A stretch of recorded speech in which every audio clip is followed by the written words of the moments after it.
बच्चों, 100 शब्द प्रति मिनट गति का डिक्टेशन। Yes, start. भारत एक विशाल देश है। इसमें क्षेत्र, भाषा, जाति, धर्म, वेशभूषा, खान पान में विविधता है। इस विविधता के बाद भी हमारे राष्ट्र में एकता की अनूठी परंपरा रही है। सहिष्णुता के अभाव में कभी जाति, धर्म या क्षेत्रीयता के नाम पर कट्टरता आ जाती है या उससे हिंसा भड़कती है। कई बेगुनाह व्यक्ति हिंसा के शिकार हो जाते हैं। संपत्ति का नुकसान हो जाता है। इससे देश की एकता को खतरा पैदा हो जाता है।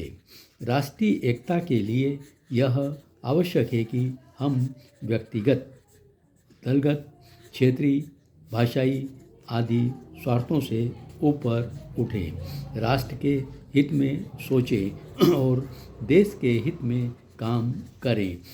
इस देश का हर नागरिक, चाहे उसका कोई भी धर्म हो, चाहे उसकी कोई जाति हो, चाहे उसकी कोई भाषा हो, चाहे वह किसी भी क्षेत्र का निवासी हो, सभी भारतवासी हैं। हमें आपस में प्रेम से रहना चाहिए। आपसी मतभेदों को शांतिपूर्वक सुलझाना चाहिए। हम इस देश का अन्न खा रहे हैं। हम सभी इसकी माटी में खेल कूद कर बड़े हुए हैं। हमें ऐसा कोई कार्य नहीं करना चाहिए जिससे इस देश के गौरव को धब्बा लगे। हमें धर्म, जाति, भाषा के आधार पर आपस में नहीं लड़ना चाहिए। हमें एक दूसरे को प्यार करना चाहिए। इस राष्ट्रीय एकता से हम तरक्की करेंगे। हमारे देश से गरीबी मिटेगी। हमारा देश मजबूत होगा। संविधान के अनुसार संघीय लोक सेवा आयोग के सदस्य तथा राज्य लोक सेवा आयोग के अध्यक्ष हो सकते हैं। संघीय लोक सेवा आयोग का अध्यक्ष भारत तथा राज्य सरकारों के अधीन किसी पद पर नियुक्त नहीं किया जा सकता। सामान्यतया प्रत्येक राज्य में एक अलग लोक सेवा आयोग होता है। इसके सदस्यों की नियुक्ति राज्यपाल करता है। यह आयोग राज्य सेवाओं के चयन हेतु उम्मीदवारों की परीक्षा का आयोजन तथा साक्षात्कार करता है।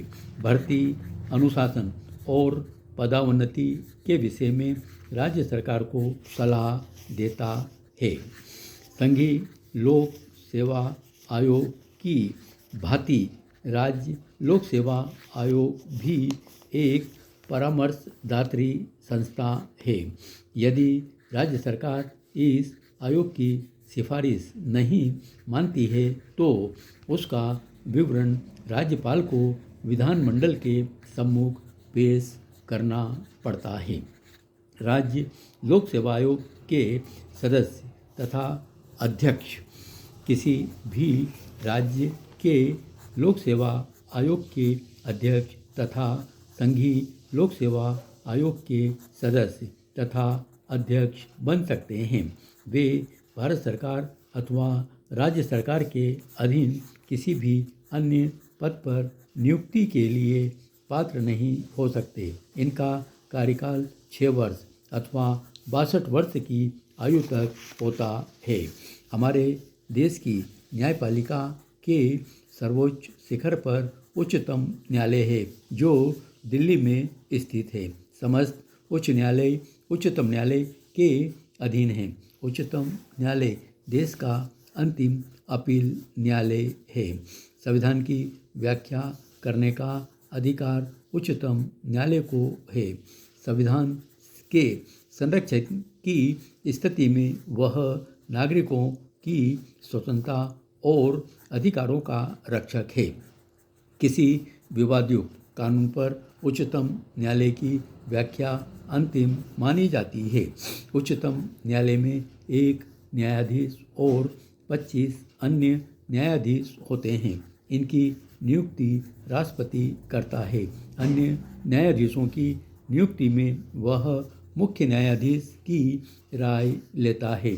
संवैधानिक प्रश्न के विवाद पर उच्चतम न्यायालय के कम से कम 5 न्यायाधीश सुनवाई करते हैं। उच्चतम न्यायालय के समस्त निर्णय खुले तौर पर बहुमत के द्वारा किए जाते हैं। उच्चतम न्यायालय को सरकार के अन्य 2 अंग कार्यपालिका और व्यवस्थापिका के दबाव से मुक्त रखने की व्यवस्था की गई है। सही एवं निष्पक्ष न्याय के लिए न्यायालय का स्वतंत्र होना आवश्यक है।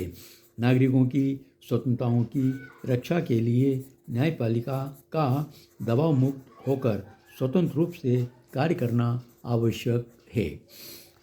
राज्य न्यायपालिका का सबसे बड़ा न्यायालय उच्च न्यायालय कहलाता है।